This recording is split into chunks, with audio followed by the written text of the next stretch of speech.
আসসালামু আলাইকুম। সবাইকে আপনার টিচিং একাডেমি থেকে স্বাগত। আজকে আমরা অষ্টম শ্রেণীর বীজগণিত রাশির সূত্রাবলী ও প্রয়োগ এই অধ্যায়ের অনুশীলনী 4.1 এখানকার 1-এর ক খ এই দুইটা অঙ্ক করব। এখানে বলছে সূত্রের সাহায্যে নিচের রাশিগুলোর বর্গ নির্ণয় করো। দেখো ক এবং খ দুইটা অঙ্ক বলছে যে সূত্রের সাহায্যে। তো এই রাশিগুলোর বর্গ করার জন্য দুইটা সূত্র আমরা এখানে একটা সূত্র আছে, সেই সূত্রটি আমরা দেখাচ্ছি। a প্লাস বি হোল স্কয়ারের সূত্র। a প্লাস বি হোল স্কয়ারের সূত্র কি?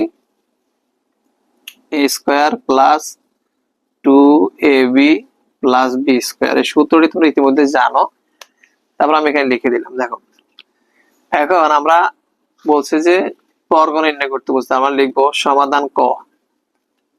সমাধান ক দেখো লিখবো 5a প্লাস 7b এর বর্গ। তো বর্গ বললে 5a প্লাস 7b বর্গ দিব, বর্গ মানে স্কয়ার দিলাম।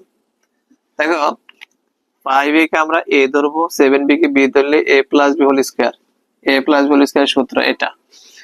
যদি আমরা লিখি 5a প্লাস 7b, যদি সূত্র আকারে লিখি তাহলে a স্কয়ার, a মানে 5 এর পুরো স্কয়ার, সূত্রে 2, a মানে 5a, b মানে 7b প্লাস b স্কয়ার মানে 7b এর উপরে স্কয়ার।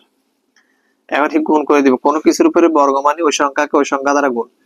5 এর উপরে বর্গ মানে 5 কে দুইবার গুণ, 5 5 25 a স্কয়ার প্লাস 5 দুগুণে 10, 7 10 70, a আর b গুণ করলে ab প্লাস 7 কে দুইবার গুণ করলে 7 7 49 b স্কয়ারের b স্কয়ার।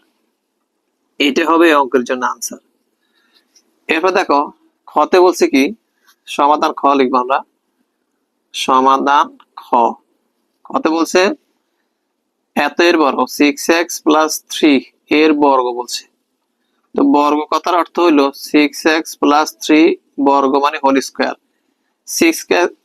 6x কে আমরা a ধরবো, 3 কে b ধরলে a প্লাস b হোল স্কয়ারের সূত্র।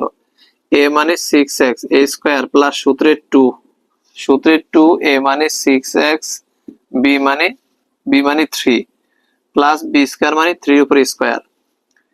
কোন কিছুর উপর বর্গ মানে ওই সংখ্যাকে ওই সংখ্যা দ্বারা গুণ, 6 এর উপর বর্গ 6 কে দুইবার গুণ 6 6 36 x square plus 6 দ্বিগুণে 12 3 12 36 x plus 3 3 আর 9। এটা হবে आंसर। অর্থাৎ আমরা কি করলাম, এই 6x এ ধরছি a স্কয়ার,